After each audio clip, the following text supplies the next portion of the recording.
नमस्कार विद्यार्थी मित्रांनो, आज आपण इयत्ता 7वी विषय मराठीमधील पद्य क्रमांक 15 असे जगावे या कवितेचा अभ्यास करणार आहोत। विद्यार्थी मित्रांनो, या आधीच्या व्हिडिओमध्ये आपण या कवितेचा अर्थ समजावून घेतला होता, त्याचा आशय समजावून घेतला होता। या व्हिडिओमध्ये आपण या कवितेचे शब्दार्थ आणि स्वाध्याय अभ्यासणार आहोत।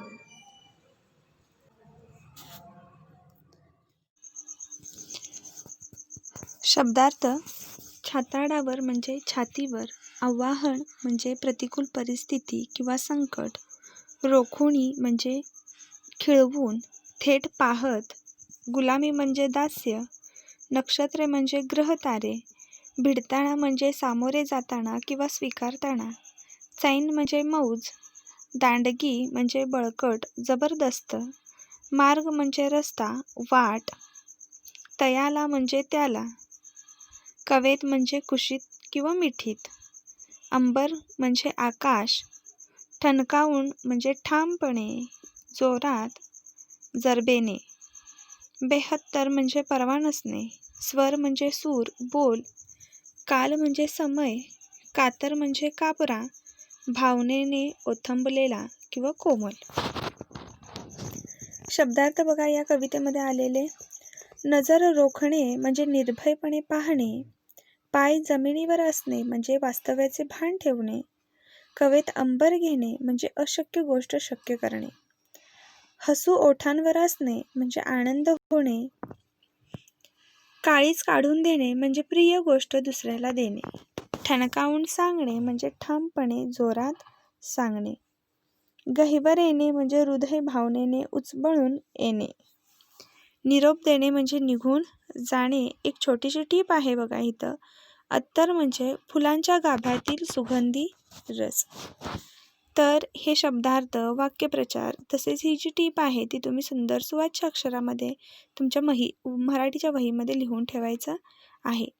त्याच्यानंतर बघा या कवितेचा स्वाध्याय प्रश्न क्रमांक 1 जोड्या लावा। अ गट: कवेत अंबर घेताना, काळीज काढून देताना, शेवटचा निरोप देताना, इच्छा दांडगी असेल तर, हे अ गटामध्ये आहे। तर ब गटामध्ये जगाला गहिवर यावा, अनेक मार्ग मिळतात, ओठांवर हसू असावे, पाय जमिनीवर असावे।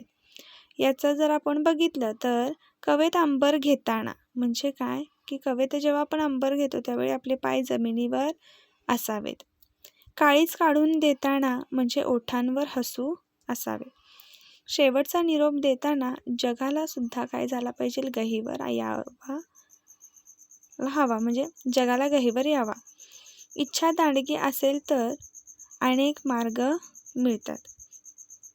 त्यानंतर प्रश्न क्रमांक 2 खालील ओळींचा तुम्हाला समजलेला अर्थ लिहा। करून जावे असेही काही दुनियेतून या जाताना, गहिवर यावा जगास साऱ्या निरोप शेवट देताना।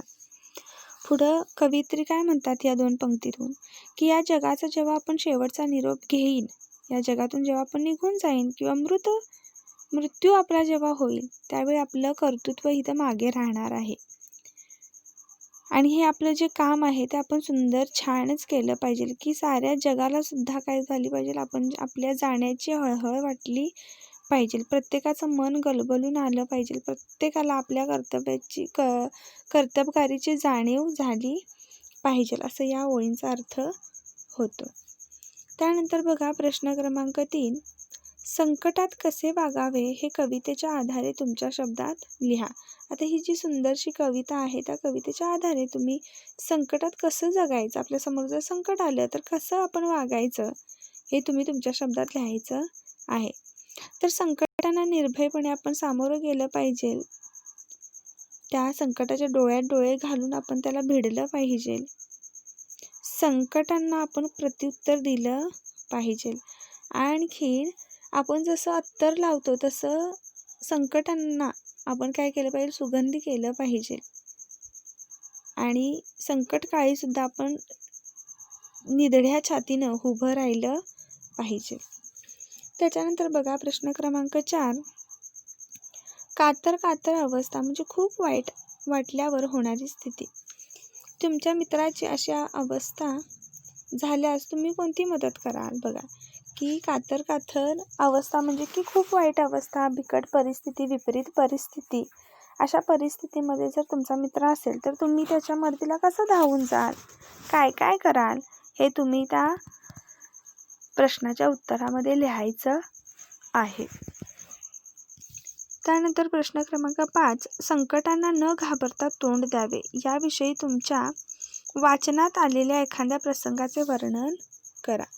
आता इथे सुंदरसं काय दिलंय, प्रश्न दिलाय बघा की संकटांना न घाबरता तोंड द्यावे, असं बऱ्याच ठिकाणी आपण वाचतो, काही ठिकाणी आपण काही लोकांच्याकडून ऐकतो. तर अशी अवस्था किंवा असं जर प्रसंग एखादा तुमच्या वाचनामध्ये आला असेल तर त्याचं वर्णन तुम्ही या प्रश्नामध्ये करायचं आहे. त्याच्यानंतर प्रश्न क्रमांक 6, कवीने या कवितेतून दिलेला संदेश तुमच्या शब्दात लिहा. आता ही जी सुंदरशी कविता आहे त्या कवितेमध्ये नेमकं लेखकांना काय सांगायचं आहे हे तुम्ही तुमच्या शब्दात लिहायचं आहे. तर माणसाने जीवन जगताना प्रबळ इच्छाशक्ती ठेवून संकटाशी सामना करावा व समर्पित जीवन जगावे, असं या कवितेतून सांगण्यात आलेलं आहे. आपलं हे जे जगणं आहे ते इतरांसाठी असावं. आपण आपली कर्तबगारी इतकी प्रचंड लोकांच्या हितांचा विचार करावा, त्यांच्यासाठी काही कामे करावीत की जेणेकरून जेव्हा आपण या जगाचा अखेरचा निरोप घेऊ त्यावेळी सगळ्या जगानं हळहळलं पाहिजे.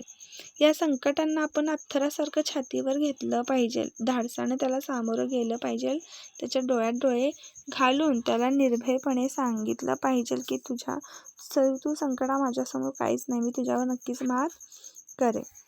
त्यानंतर बघा, कवीने या कवितेतून दिलेला संदेश तुमच्या शब्दात लिहायचा आहे. आता जे काही सांगितलं तेच याचं सुद्धा उत्तर येतं. चर्चा करूया.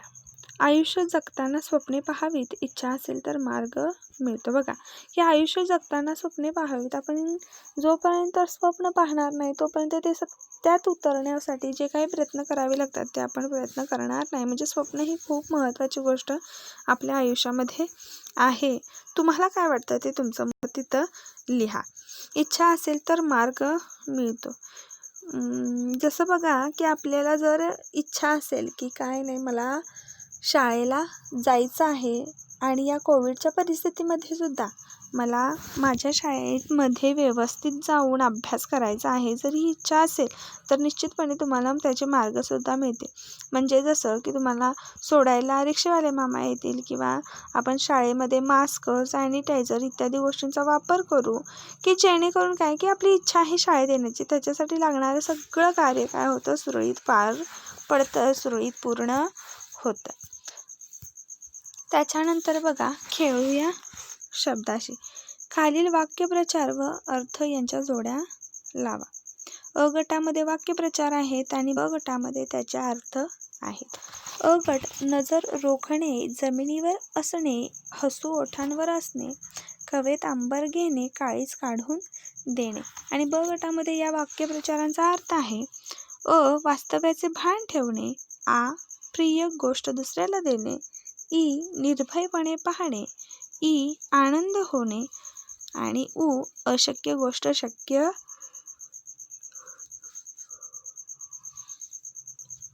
करणे. तर त्या वाक्यप्रचारांचा अर्थ बघा की नजर रोखणे म्हणजे काय, तर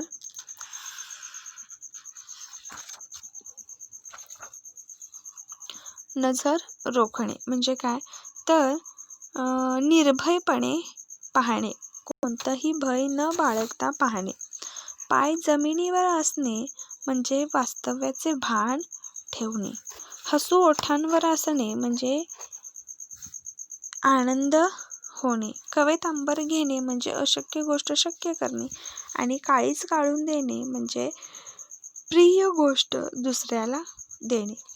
कवितेतील शेवट समान असणारे शब्द लिहा असं इथं आलेलं आहे की ज्याचा काय आहे, शेवट सारखा आहे, त्यालाच आपण काय म्हणतो, अगदी बरोबर, यमक जुळणारे शब्द. तर बघा अत्तरला काय येणार? उत्तर, 72, 70 इत्यादी शब्द येणार. त्याच्यानंतर ताऱ्यांची, तिथंच आहे स्वप्नांची. जाताना आणि त्याला यमक जुळणारा किंवा शेवट समान जुळणारा शब्द म्हणजे देताना. त्यानंतर बघा खाली अधोरेखित शब्दांसाठी समानार्थी शब्द वापरून ओळ पुन्हा लिहा. पाय असावे जमिनीवरती कवेत अंबर घेताना. आता ह्या अंबरच्या ठिकाणी त्याच्यासाठीच काय समानार्थी शब्द वापरायचा आहे. मग इथं आपण कोणता वापरू शकतो? तर आकाश. पाय असावे जमिनीवरती कवेत आकाश घेताना. असे जगावे छाताडावर आव्हानांचे लावून अत्तर. आता आव्हानं म्हणजे काय? तर संकट, वाईट परिस्थिती. असे जगावे छाताडावर संकटांचे लावून अत्तर. असे दांडगी इच्छा ज्याची मार्ग तयाला मिळती 70. आता मार्गला काय येणार? तर वाट, रस्ता इत्यादी समानार्थी शब्द येणार. इथं आपण मार्ग असं घेऊया. असे दांडगी इच्छा ज्याची, मार्गाच्या ठिकाणी वाटा तयाला मिळती 70. नजर रोखोनी नजरेमध्ये आयुष्याला द्यावे उत्तर. आता आयुष्य म्हणजे काय? तर आपले जीवन. तर नजर रोखोनी नजरेमध्ये जीवनाला द्यावे उत्तर. त्यानंतर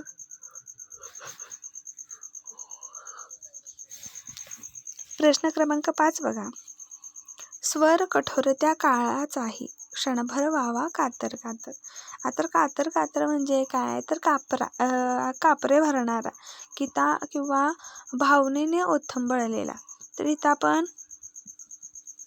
कापरा असा घेऊया. आता स्वर कठोर त्या काळाचाही क्षणभर व्हावा कापरा. ठीक आहे. त्याच्यानंतर पुढचं जे आहे वाचा म्हणून एक सुंदरसा परिच्छेद तुमच्या पाठ्यपुस्तकामध्ये दिलेला आहे बघा. सर वर्गात आले. त्यांनी निबंध लेखन स्पर्धेचा निकाल सांगितला व म्हणाले, मला अनिताचा व सुरेशचा निबंध खूप आवडला. कोणाचा निबंध निवडावा हे मला समजत नव्हते. दोघांच्याही निबंधातला आशय मनाला विचार करायला लावणारा आणि स्वतःच्या अंतरंगात डोकावायला भाग पाडणार आहे. पण तरीही मी सुरेशच्या निबंधाची निवड का केली असावी? तर सुरेशचे सुवाच्य, वळणदार अक्षर व शुद्ध बिनचूक लेखन. प्रत्येकाच्या अक्षराचे वळण वेगवेगळे असते. काहींचे अक्षर टपोरे, वाटोळे व बागदार असते.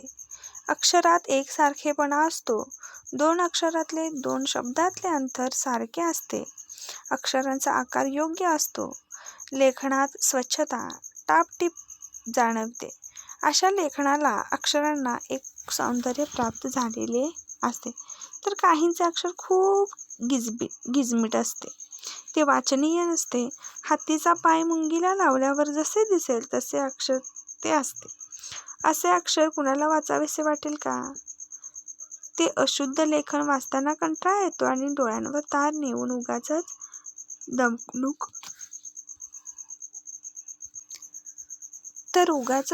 दमणूक होते. आपले लेखन जेवढे सुवाच्य, सुंदर, वळणदार पाहिजे तेवढेच शुद्ध आणि बिनचूक सुद्धा असावे. अशा सुंदर अक्षराची देणगी मिळाल्यासाठी अपार मेहनत घ्यावी लागते.